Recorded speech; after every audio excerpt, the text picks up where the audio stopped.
बोलो सियावर रामचंद्र भगवान की जय। मोर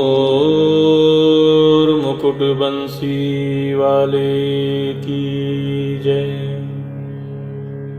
उमापति महादेव की जय। कितना पावन प्रसंग चल रहा है।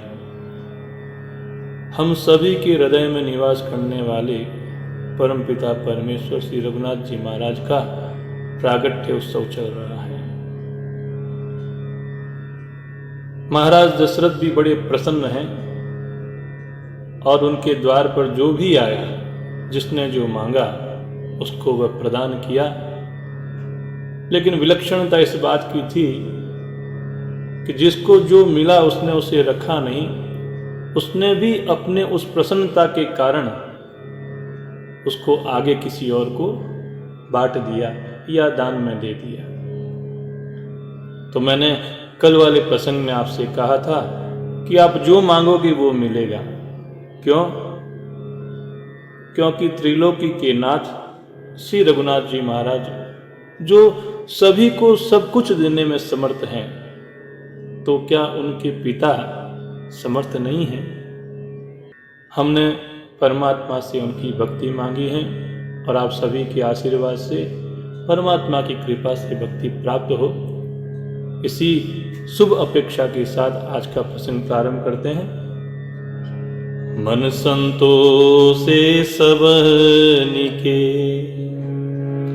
जहत देहि असीस। सकल तनय चिरजीव हूँ तुलसीदास के। राजा ने सबके मन को संतुष्ट किया। अब सभी लोग जहां तहां थे, सभी रघुनाथ जी महाराज को आशीर्वाद दे रहे थे। कह रहे थे कि श्री तुलसीदास जी के स्वामी ये सभी पुत्र अर्थात चारों राजकुमार दीर्घायु हो, चिरंजीवी हो। अब यह उत्सव इसी प्रकार से बहुत दिनों तक चलता रहा। लिखा है तुलसीदास जी महाराज ने, कछुक दिवस बीते एहि भांति। कछुक दिवस बीते एहि भांति। जात न जानिय दिन अरुराती। जात न जानिय दिन अरुराती। नाम करन कर अवसर जानी। नाम करन कर अवसर जानी। भूप बोली पठे मुनि ज्ञानी। भूप बोली पठे मुनि ज्ञानी। जय सिया राम जय जय सिया राम जय सिया राम। इस प्रकार वह आनंद का समय जो था बड़ी जल्दी से बीत रहा था। आनंद का नहीं, ब्रह्मानंद का समय जो बीतता चला गया और हमें पता ही नहीं चला कि कितना 1 मास बीत गया और रात्रि नहीं हुई। इस प्रकार जब कुछ दिन बीत गए, दिन और रात जब जा रहे थे, निकल रहे थे, किसी को पता भी नहीं चलता था। अब नामकरण संस्कार का समय आ जाने पर राजा ने ज्ञानी मुनि श्री वशिष्ठ जी महाराज को बुलावा भेजा। अब देखो यहां पर एक शब्द आया है कि भूप बोली पठ ए मुनि ज्ञानी। पहले जब राजा को खुद आवश्यकता थी कि मेरे पुत्र नहीं है, तो राजा स्वयं चल करके मुनि के पास गए थे और मुनि ने श्रृंगी ऋषि को बुला करके पुत्र कामेष्टि यज्ञ करवाया था। अब आज राजा को अभिष्ट की प्राप्ति हो गई, तो राजा स्वयं न गए हैं और वशिष्ठ जी महाराज को बुलाने के लिए किसी को बुलावा भेजा है कि आप उनको बुला करके लाइए और प्रभु का नामकरण संस्कार करवाना है। और जब मुनि आते हैं, करी पूजा भूपति यस भाषा, धरिय नाम जो मुनि गुनी राखा, इनके नाम अनेक अनूपा, मैं रप कहब स्वमति अनुरूपा। क्या नाम बताया कि जो आनंद सिंधु सुख राशि, जो आनंद सिंधु सुख राशि, सी करते त्रय लोक सुपासी, सी करते त्रय लोक सुपासी। सो सुख धाम राम अस नामा, अखिल लोक दायक विश्रामा। जय सिया राम, जय जय सिया राम, जय सिया राम। जब वशिष्ठ मुनि आए तो राजा ने उनकी पूजा अर्चना की और कहा, हे मुनि, आपने अपने मन में जो विचार रखे हो वैसा ही मेरे इन पुत्रों का आप नामकरण संस्कार कीजिए। तो मुनि ने कहा कि हे राजन, मैं इनके क्या नाम रखूं? इनके अनेक और अनुपम नाम हैं, फिर भी मैं अपनी बुद्धि के अनुसार कहता हूं, आप सुनो। वशिष्ठ मुनि ने क्या नाम बताया कि जो आनंद सिंधु सुख राशि, मतलब केवल छोटा सा आनंद नहीं, जो आनंद का समुद्र है। ये जो आनंद के समुद्र और सुख की राशि है, जिस आनंद सिंधु के एक कण से तीनों लोक सुखी हो जाते हैं, उन्हीं आपके सबसे बड़े पुत्र का नाम राम है। तो कितना पावन नाम है। एक बार हृदय की गहराई से सिर्फ राम कहने से आपका हृदय पुलकित हो जाता है, द्रवीभूत हो जाता है।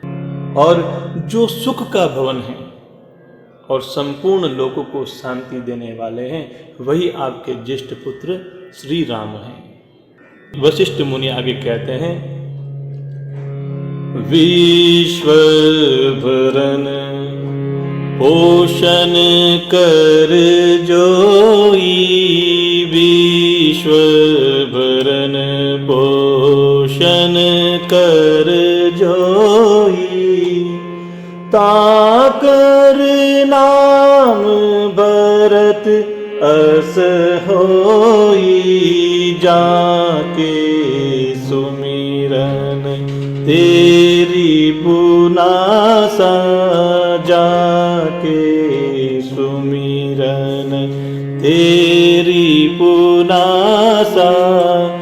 नाम शत्रुघ्न वेद प्रकाशा, जय सिया राम, जय जय सिया राम, जय सिया राम, जय जय सिया राम।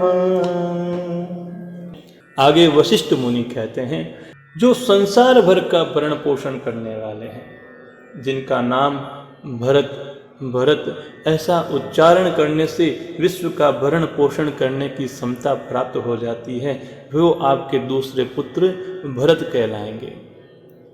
अब देखो, भरत का तात्पर्य क्या है? संतुष्टि। भरत का तात्पर्य है त्याग। जब व्यक्ति त्याग का अनुसरण कर लेता है तो मन में शांति मिल जाती है। और भरत जी महाराज का त्याग तो आपने देखा ही है। रघुनाथ जी महाराज ने जैसे ही अयोध्या छोड़ करके वन गमन किया, भरत जी महाराज ने भी राज्य के सभी सुखों को त्याग दिया और उनका अनुगमन किया। वन में गए, परमात्मा को बोला कि प्रभु मेरे कारण आपको ये वनवास मिला है, आप पुनः अयोध्या चले जाएं। रघुनाथ जी महाराज ने जब मना कर दिया, क्योंकि पिता की आज्ञा का उल्लंघन हो जाता है, तो भरत जी महाराज ने अभी संपूर्ण राज का त्याग कर करके नंदी ग्राम में पर्णकुटी बनाई और वहां पर जाकर के निवास किया। धरती पर नहीं, धरती में गड्ढा खोद करके वहां नीचे अपना आसन बनाया। अब देखो अगला जो नामकरण हो रहा है, यहाँ लक्ष्मण जी महाराज का नामकरण होना चाहिए था, लेकिन किसका नामकरण कर रहे हैं?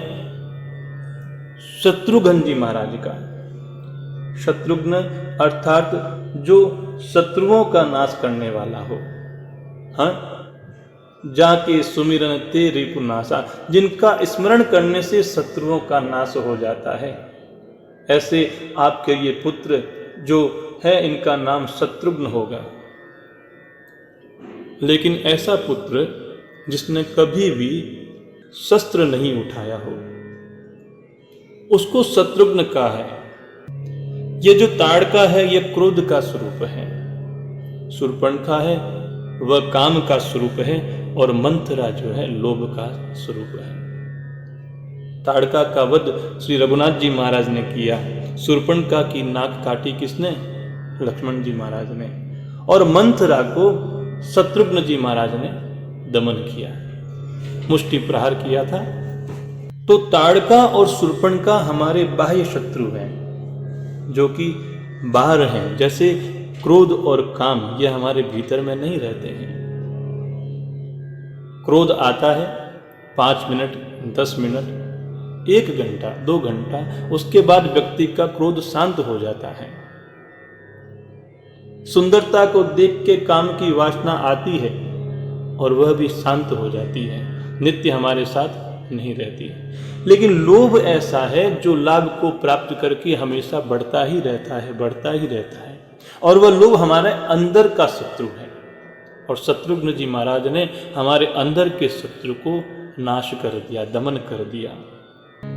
तो वशिष्ठ मुनि ने यहाँ पर कहा कि ये आपके पुत्र हैं, इनका नाम लेने से शत्रुओं का नाश हो जाएगा, शत्रुओं का दमन हो जाएगा, इनका नाम शत्रुघ्न है। अब देखो यहाँ पर लक्ष्मण जी महाराज का नामकरण करते हैं। क्या कहते हैं? लक्षण धाम राम प्रिय, सकल जगत आधार, गुरु वशिष्ठ तेहि राखा, लक्ष्मण नाम उदार। तो जो शुभ लक्षणों के धाम हैं, श्री राम जी के प्यारे और सारे जगत के आधार है, क्योंकि लक्ष्मण जी महाराज शेषा अवतार हैं। इस संपूर्ण धरा को अपने सिर पर धारण कर रखा है, जगत के आधार हैं। तो लक्ष्मण जी महाराज का आधार के रूप में सबके सबसे बाद में यहाँ वशिष्ठ मुनि ने नामकरण किया है और कहा है कि ये लक्ष्मण जी जो हैं संपूर्ण जगत के आधार हैं। धरे नाम गुरु हृदय विचारी, वेद तत्व नृप तव सुत चारी, मुनि दन जन सर बस शिव प्राणा, बाल केली रस तेहि सुख माना, बारे ही ते निज हित पदी जानी, लक्ष्मण राम चरण रति मानी, भरत शत्रुघ्न दूनऊ भाई, प्रभु सेवक जैसी प्रीति बढ़ाई। जय सिया राम, जय जय सिया राम, जय सिया राम, जय जय धामा।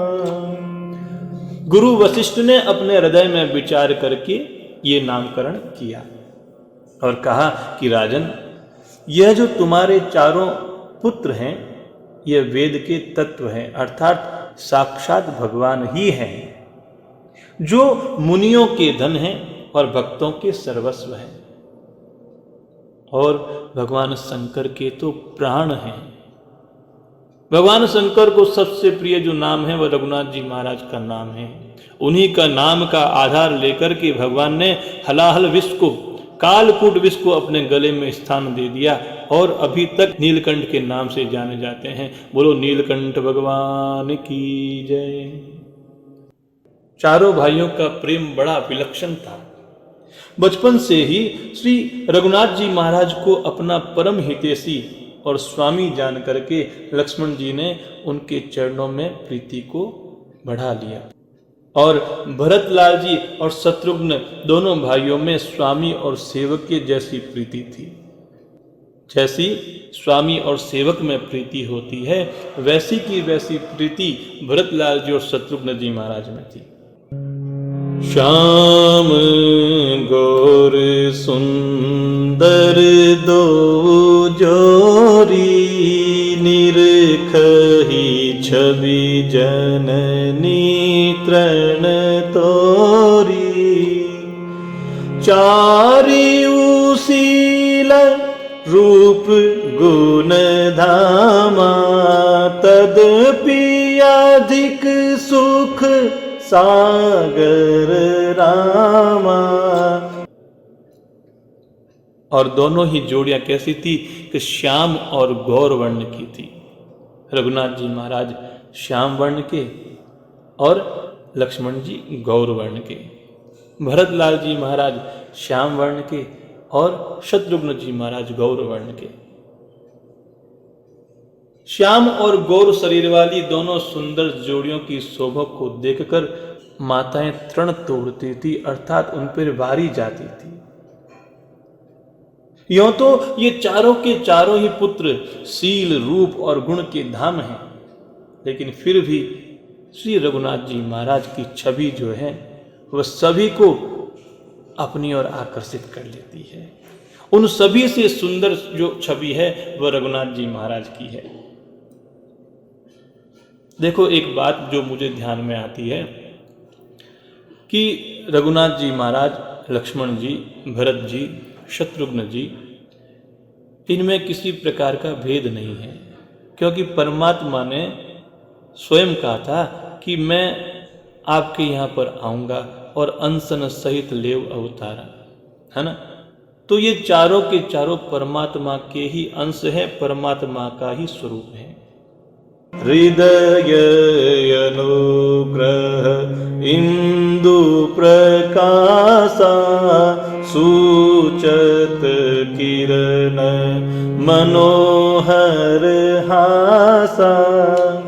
कबहु उचंग कबहु बर पलना, मातु दुलारहि कही प्रिय ललना।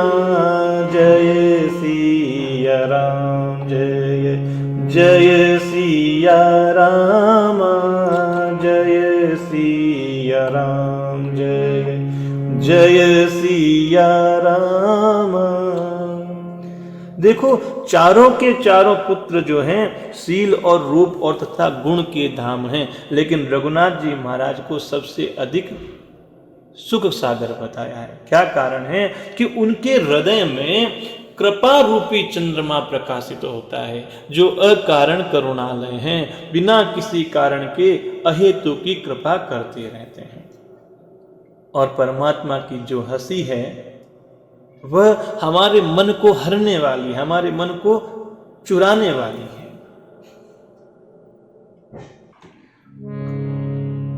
मां कौशल्या परमात्मा को कभी अपने गोद में और कभी उत्तम पालने में लिटा करके उन्हें प्यार से ललना ललना कहती है और दुलार करती है।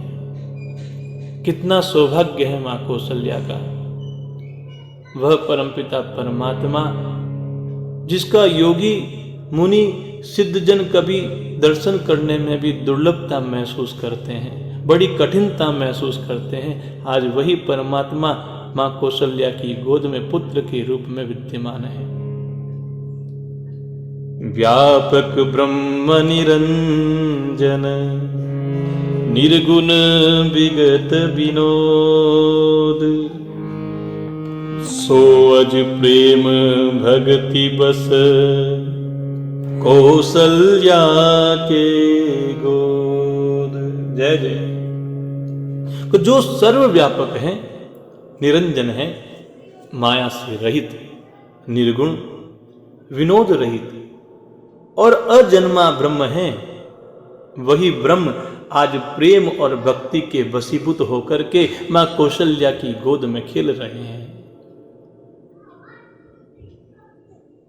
कितना आनंदमय दृश्य है।